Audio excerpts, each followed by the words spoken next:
الحمد لله وكفى وسلام على عباده الذين اصطفى أما بعد فأعوذ بالله من الشيطان الرجيم بسم الله الرحمن الرحيم والنجم إذا هوى ما ضل صاحبكم وما غوى وما ينطق عن الهوى إن هو إلا وحي يوحى علمه شديد القوى ذو مرة فاستوى وهو بالأفق الأعلى ثم دنا فتدلى فكان قاب قوسين أو أدنى صدق الله العظيم إن الله وملائكته يصلون على النبي يا أيها الذين آمنوا صلوا عليه وسلموا تسليما الصلاة والسلام عليك يا رسول الله وعلى آلك وأصحابك يا سيدي يا حبيب الله. حمد و ثنا کے بعد ہمارے پیارے دوست، بڑے محبت فرمانے والے دوست حضرت علامہ مولانا محمد احمد فریدی صاحب طال اللہ عمرہ، اور حضرت علامہ مولانا پیر سید ناصر عثمان شاہ صاحب، اور جتنے حضرات آپ موجود ہیں سب کی خدمت میں السلام علیکم ورحمۃ اللہ. فریدی صاحب کے حکم کے مطابق میں حاضر ہوا ہوں. سورہ نجم کی ابتدائی چند آیات کی روشنی میں کچھ معروضات پیش کروں گا. تھوڑی قریب ہو جائے.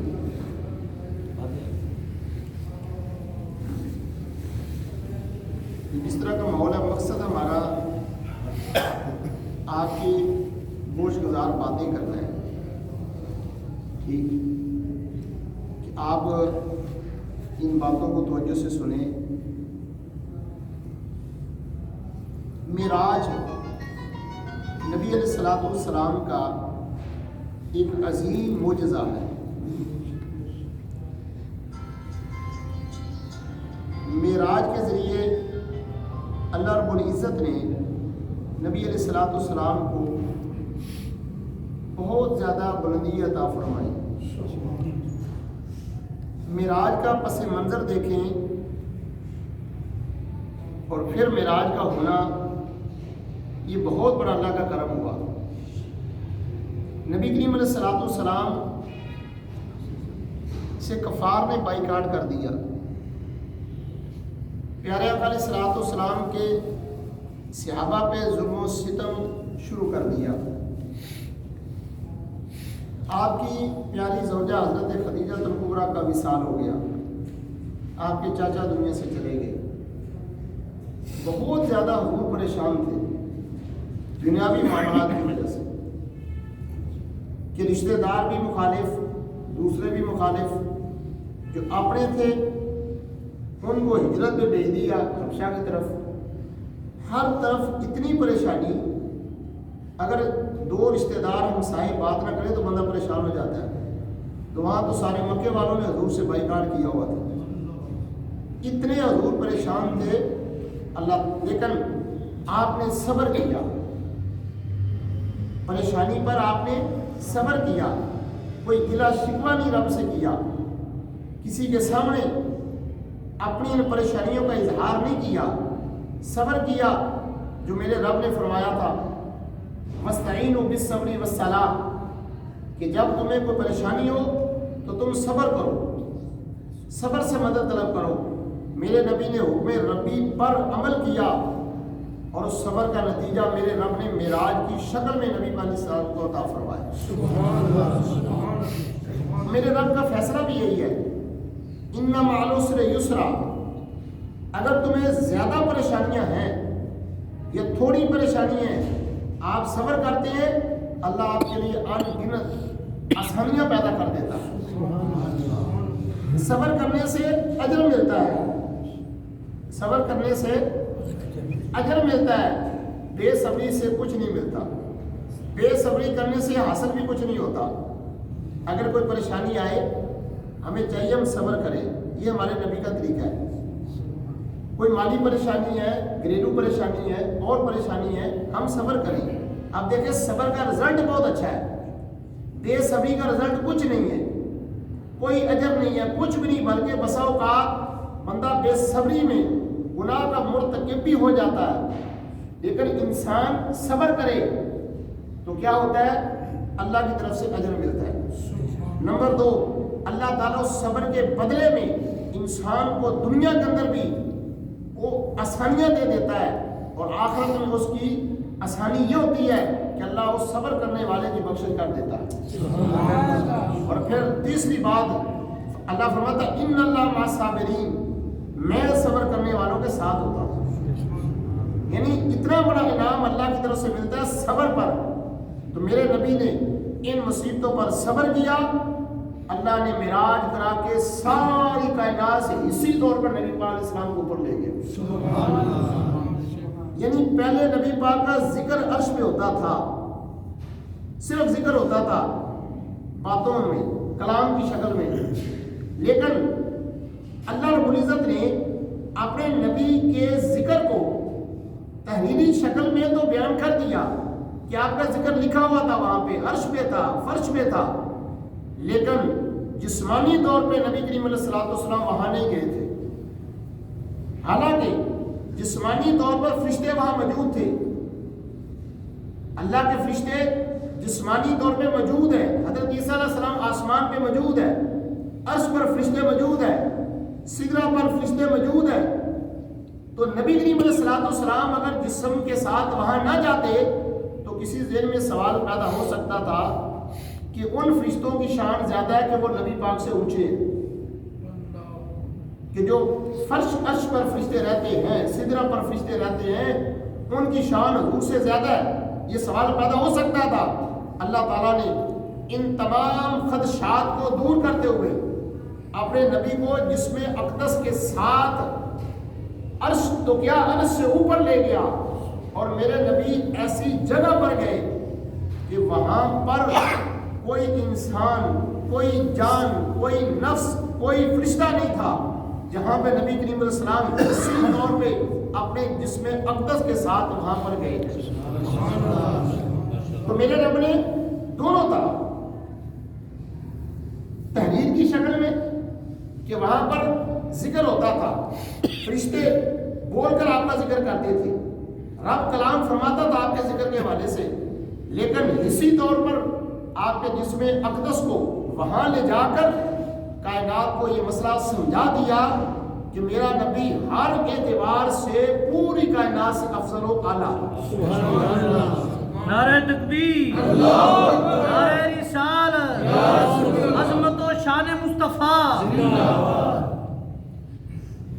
تو ہمارا اہل سنت کا عقیدہ بھی یہی ہے کہ پوری کائنات میں سب سے افضل رسول پاک علیہ السلام ہے، پھر باقی نبی ہیں، اور اس کے بعد کائنات میں سب سے افضل سیدنا صدیق اکبر رضی اللہ تعالیٰ عنہ. اور جو شخص کسی غیر نبی کو نبی پر فضیلت دے وہ بندہ دار اسلام سے خارج ہو جاتا.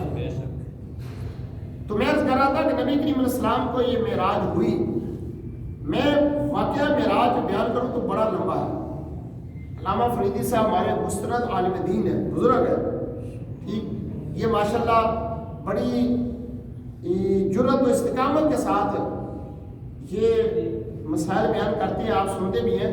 میں واقعہ معراج میں سے چند چیزیں سورہ نجم کی روشنی میں اشارتاً بیان کر دیتا ہوں، کیونکہ ہم نے کوشش کرنی کہ آدھے گھنٹے کے اندر میں تقریر کو ختم کر دوں، کیونکہ آپ حضرات کام چھوڑ کے آئے ہیں. بہرحال آپ نے اچھا فیصلہ کیا، آپ جس سودے کے لیے آئے ہیں نا، یہ سودا اچھا نبی پاک علیہ الصلوۃ والسلام کی معراج پر جانے کی ایک وجہ یہ بھی تھی، کیونکہ آپ تاجر ہیں، آپ کو مسئلہ آسانی سے سمجھ آ جائے گا. آپ کے معراج پر جانے کی وجہ ایک یہ بھی تھی کہ اللہ قرآن میں کہتا ہے ان اللہ اشتری من المؤمنین انفسهم واموالهم بان لهم الجنہ، بے شک اللہ تعالیٰ نے ایمان والوں کی جان اور مال کے بدلے ان کے ساتھ رب نے سودا کیا، ان کی جان اور مال مومن کا، اور دوسری طرف رب کی جنت، دوسرے رب کی جنت. تو اب سودا تو رب نے کر لیا، اور درمیان میں جو کائنات اور رب کے درمیان جو رابطے کا سبب اور ذریعہ ہے، وہ پہلا سبب اور ذریعہ اللہ کے نبی ہے۔ رب اور مخلوق کے درمیان رابطے کا ذریعہ نبی ہے، اور ہمارے آقا ہمارے مالک و مختار ہے۔ تو پھر جب سودا رب نے کیا کہ تم مومنو تمہارا مال ہے، تمہاری جان ہے اور میری جنت ہے، تو جنت کسی نے دیکھی نہیں تھی، سارے نبیوں نے بیان تو کیا، بڑی چیزیں ان نبیوں نے دیکھی نہیں تھی، رب نے کہا انہوں نے بیان کر دیا، لیکن رسول پاک علیہ السلام نے ایک ایک چیز اپنی آنکھوں سے دیکھ کر بیان کی ہے۔ جب معراج سے جنت کی سیر کر کے آئے، پھر جنت کی ایک ایک چیز آپ نے بیان فرمائی کہ میں نے یہ بھی دیکھا، میں نے یہ بھی دیکھا۔ تو پھر رسول پاک علیہ السلام نے آ کر بتا دیا اپنی امت کو کہ رب نے اتنی محبوب اپنی چیز تمہیں دے کر صرف تم سے مال اور تمہاری جان کا سودا کیا ہے۔ تو یہاں ذرا ذہن میں بات رکھنا، مومن کے مال کی بڑی قدر ہے۔ جو لوگ فضول اپنا مال خرچ کرتے ہیں نا، ذرا اس چیز پہ غور کریں، اس مال کے بدلے جنت مل رہی ہے۔ مال جائز طریقے سے کمایا جائے تو یہ معیوب چیز نہیں، محبوب چیز ہے۔ حضرت عثمان غنی مالدار تھے، تاجر تھے، وہی عثمان غنی ہے کہ جنہوں نے حضور کی خدمت میں پیسے پیش کیے۔ سیاستہ کی حدیث ہے، نبی علیہ السلام دولت آتی تھی آگے تقسیم کر دیتے تھے، لیکن حضرت عثمان کی خدمت پہ قربان جاؤں۔ جس دن حضرت عثمان نے وہ اشرفی حضور کی خدمت میں پیش کی نا غازیوں کے لیے، تو میرے نبی ممبر پر تھے، تو آپ اپنی ہاتھ میں ایسے عثمان غنی کے وہ پیسے پکڑ کر کبھی ایسے کر رہے تھے، کبھی ایسے کر رہے تھے، اور کہہ رہے تھے اے عثمان، تو نے اتنی اسلام کی خدمت کر دی ہے، میں اتنا مطمئن ہوں تیری ذات پہ، آج کے بعد اگر تجھ سے خدا نخواستہ کو گناہ ہو بھی گیا تیری پکڑ نہیں ہوگی۔ یہ ہے مومن کے پیسے کی قدر۔ اس لیے آپ تاجر ہیں، اپنا پیسہ غلط استعمال نہ کریں، یہ تیل مہندیوں کی نظر اپنا پیسہ نہ کیا کریں، یہ ناچ گانے کی نظر اپنا پیسہ نہ کریں۔ پوچھا جانا ہے، ایک ایک روپے کا حساب بھی تمہیں دینا پڑے گا قیامت کے دن۔ ہاں جائز جگہ خرچ کرو گے کوئی مسئلہ نہیں۔ تو میں کرا تھا کہ معراج کی ایک بات تو سورہ نجم میں اور سورہ بنی اسرائیل کے اندر 15ویں پارے کے شروع میں بھی ذکر ہے، یہاں ذرا تفسیر کے ساتھ ہے۔ فَمَا وَالنَّجْمِ إِذَا هَوَىٰ، قسم ہے اس روشن ستارے کی جب وہ اترا۔ اس نجم کے حوالے سے تفسیر روح المانی کے اندر اور کثیر تفاسیر کے اندر کئی معنی مراد لیے گئے ہیں، لیکن ایک معنی اس کا یہ بھی لیا گیا ہے، اس نجم سے مراد نبی پاک علیہ السلام کی ذات ہے۔ تو اللہ قسم ہے محمد تیری ذات کی کہ جب تو اللہ کے جلوے دے کر لوٹا تھا تو رب نے قسم اٹھائی ہے اپنے نبی کی کہ نبی مجھے تیری ذات کی قسم ہے کہ تو معراج سے واپس آیا ہے، ما ضل صاحبکم وما غوا۔ رب کہہ رہا ہے اے ایمان والو، تمہارے نبی کسی جگہ بھٹکے نہیں ہیں، راہ بھولے نہیں ہیں، ان سے راستہ گم نہیں ہوا۔ انہوں نے جنت کو دیکھا، انہوں نے دوزخ کا ملاحظہ کیا، انہوں نے 7 آسمان پار کیے، وہ عرش پر گئے، وہ سدرہ پر گئے، رب کا دیدار کیا، وہ لامکا کے مقیم بنے۔ کسی ایک جگہ پر بھی تمہارے نبی بھٹکے نہیں، ان کی آنکھوں کے اندر کوئی چندیائی پن نہیں آیا، وہ نبی سارا کچھ دیکھ کر آئے ہیں۔ ہم تو تھوڑی دیر لائٹ کو دیکھ لیں تو ہماری آنکھوں کے اندر وہ پاور نہیں رہتی، ہم ایک بلب کو دیکھ سکیں، انہوں نے اپنے رب کو دیکھا ہے، رب کو دیکھا ہے۔ اب ذرا سنیں، ایک نجم کا معنی یہ ہے، نجم کا معنی ہوتا ہے اصل، اصل اور بنیاد۔ تو اللہ فرماتا ہے مجھے اس کائنات کی اصل کی قسم ہے، اس کائنات کی اصل کی قسم ہے۔ اصل کس چیز کی ہے آپ یہ ذہن میں رکھیں، یہ قرآن کا اسلوب ہے کہ جب کسی چیز کو تفصیل سے بیان کرنا ہوتا ہے تو اللہ تعالیٰ اس چیز کو علیحدہ ایک ایک دو دو چار چار کر کے ساری چیزیں بیان کر دیتا ہے، بے شمار آیات ایسی ہے، لیکن جب آگے اس چیز کا ذکر نہ ہو، مطلقاً ذکر ہو، تو پھر مراد سارا کچھ ہوتا ہے۔ تو اب سوال یہ پیدا ہوتا ہے کہ نبی علیہ السلام کس کی اصل ہے؟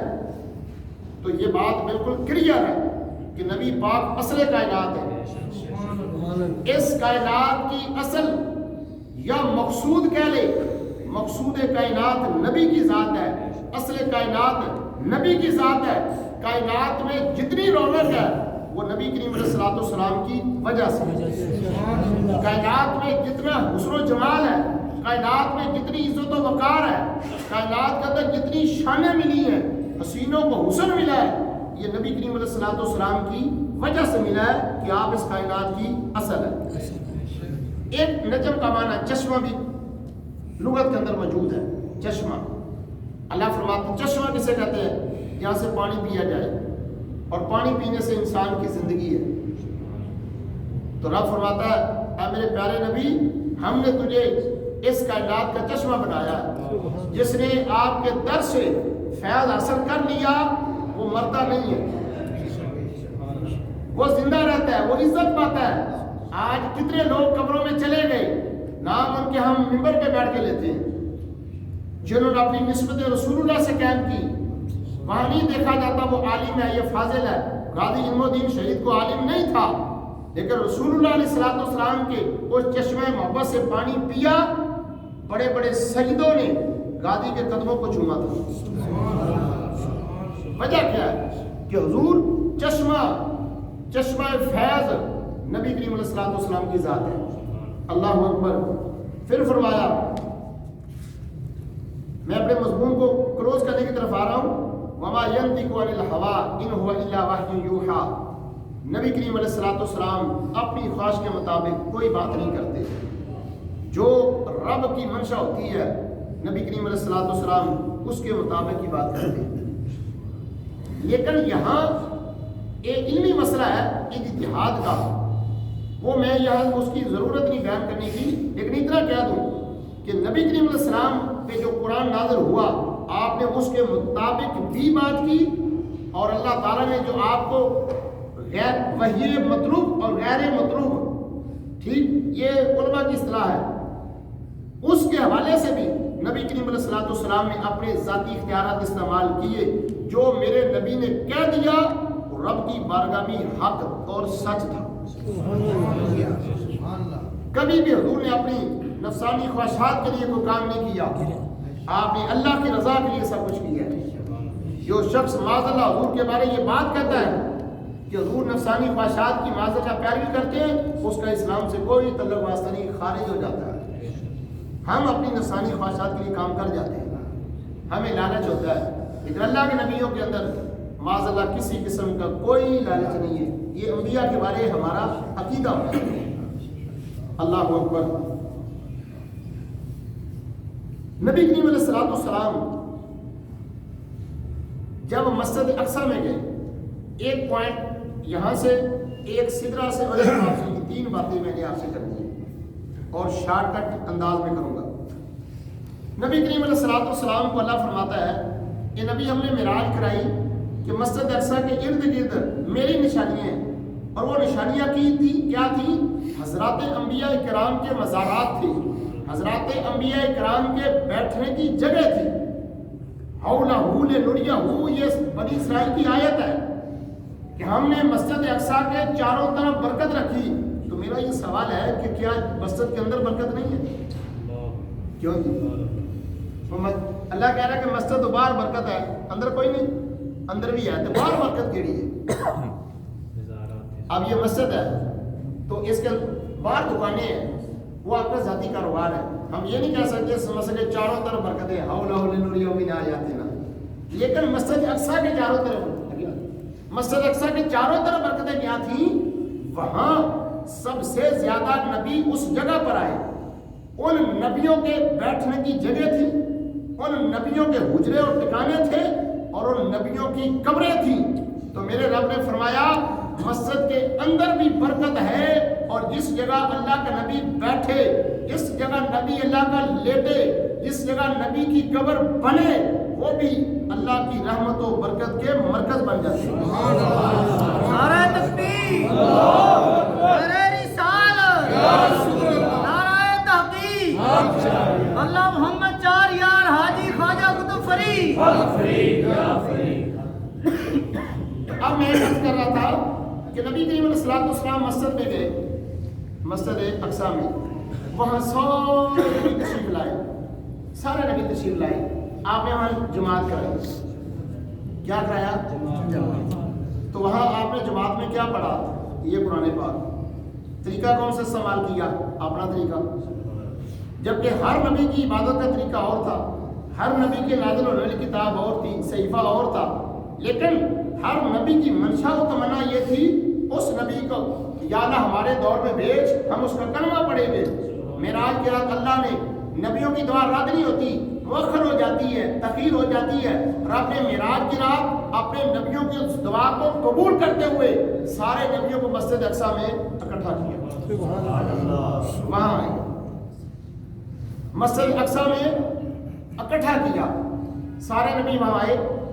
تو ایک فقہ کا مسئلہ ہے کہ سب سے زیادہ حق امامت کا ہے جو سب سے بڑا عالم ہو، اور وہاں حضرت ابراہیم علیہ السلام بھی تھے، آدم علیہ السلام بھی وہاں تھے، اور آدم علیہ السلام کے بارے کیا آتا ہے؟ وَعَلَّمَ آدَمَ الْأَسْمَاءَ كُلَّهَا، ہم نے آدم کو ہر چیز کا علم سکھا دیا، وہ بھی وہاں تھے۔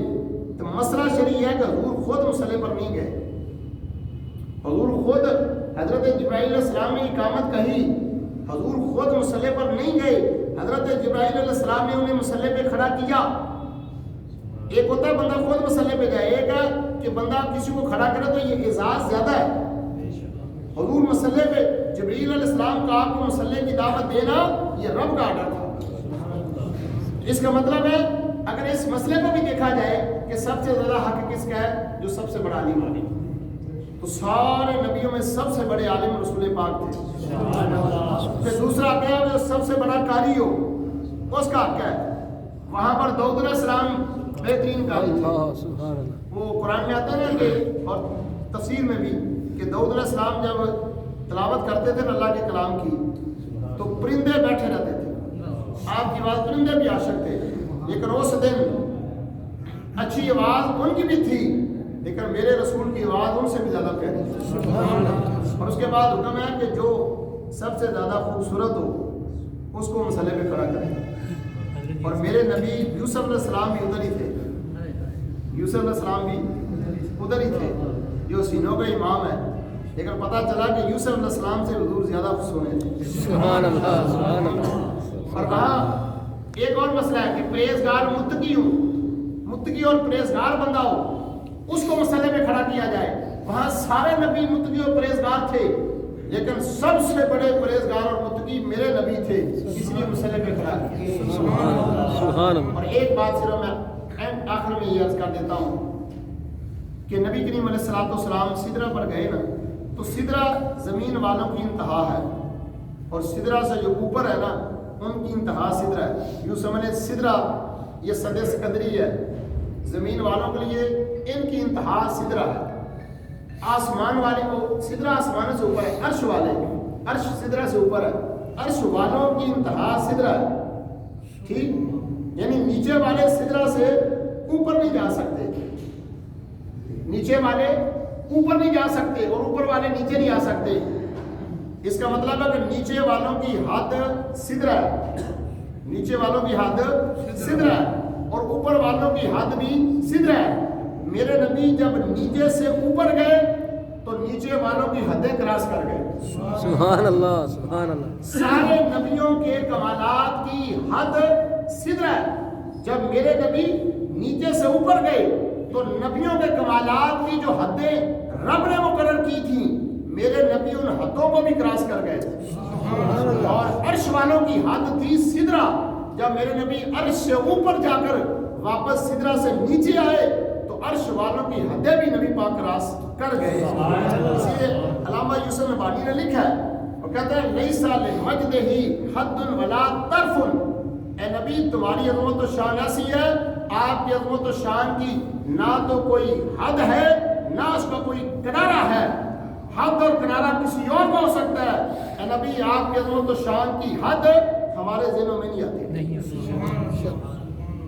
یہ ہے ہمارے پیارے نبی صلی اللہ علیہ وسلم کی عظمت و شان۔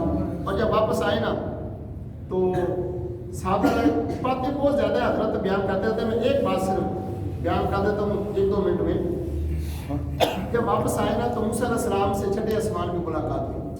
حالانکہ موسیٰ علیہ السلام مسلم ہے جسے کہا کہ حضور کہتے ہیں جب میں گزرا تو قبر میں نماز پڑھ رہے تھے اور جب مسجد اقصی میں گیا تو وہاں بھی تھے اور چھٹے آسمان پر بھی موسیٰ علیہ السلام تھے. اب یہ باتیں انسان کی عقل میں نہیں آتی, اس لیے علامہ اقبال کہتے ہیں عقل قربان کن بپیش مصطفیٰ. جو بات عقل میں نہ آئے تو پھر کہہ دیں حضور نے جو کہا ٹھیک ہے ہماری عقلیں قربان. واپس آیا تو موسیٰ علیہ السلام ملے, پوچھا کیا لے کر آئے ہو؟ کہا جی 50 نمازیں. ان کا جی مجھے بڑا تجربہ ہے, انہوں نے پڑھنی کوئی نہیں تو آپ واپس جائیں. 5 نمازوں کے ہوں تو 9 پھیرے لگتے ہیں. 9 دفعہ نبی کریم علیہ السلام چھٹے آسمان پہ آئے, پھر چھٹے سے اوپر گئے, اوپر عرش پہ گئے. ٹھیک ہے, 2 دفعہ آپ کسی بندے کے ساتھ جائیں نہ کہیں تو 30 دفعہ کریں یار میری مجبوری ہے. تو نبی پاک کتنے دفعہ گئے؟ 9 ایسی 5 دفعہ مسجد نہیں آ سکی. 9 ایک آسمان کے درمیان 500 سال کا فاصلہ ہے. تیز عربی گھوڑا بھاگے تو 500 سال لگتے ہیں. رسول پاک علیہ الصلوۃ والسلام 9 دفعہ گئے تو 45 سے کم ہوئی. آگے واپس موسیٰ علیہ ملاقات ہو گئی, لیکن رب نے فرمایا میرے حبیب یہ آپ کی شان ہے کہ میں نے تخفیف کر دی ہے, اپنا کلام بدلا نہیں. تخفیف کر دیا, لا تبدیل کلمات اللہ, اللہ کا کلمہ بدلتا نہیں. یہ مسئلہ ہے, رب کا کلمہ تبدیل نہیں ہوتا, وہ اسی طرح رہتا. فرمایا حبیب میں نے 45 کم تو کی ہیں, لیکن میری بارگاہ کے اندر تمہارا جو امتی 5 پڑھے گا ثواب اس بندے کو 50 کا دوں گا. سبحان اللہ. تو یہ بھی حضور کی وجہ سے بہت زیادہ سرکار کی شانیں ہیں. واقعہ معراج کے اندر ہمارے لیے بہت بڑی نشانیاں ہیں, بہت بڑی بشارتیں ہیں. اصل بات یہ ہے کہ حضور معراج کا معنی ہوتا ہے بلندی کی طرف جانا, سیڑھی کو بھی کہتے ہیں. تو نبی پاک کی معراج اللہ کا دیدار کرنا. ہماری معراج کیا ہے؟ کام چڑھ کے مسیدیں آنا. کیوں جی؟ الصلاۃ معراج ساڈی معراج کی ہے. معراج کا معنی ہے بلندی کی طرف جانا. بلندی کی طرف جانے کی سیڑھی تھاڑے تو بوئے کی سیڑھی لگی ہے. کیوں جی؟ نبی علیہ السلام کو تو مسجد اقصی جانا پیا, پھر عرشہ تے جانا پیا, وہ سارا ماحول معراج بنیا. تو میرے نبی نے تو ساڈی معراج بوئے کے رکھ دیتی ہے. دروازے کے نال مسجد ہے, اسی پھر بھی اپنی معراج نہیں آتے. اللہ تعالیٰ سے محمد کی توفیق عطا فرمائے.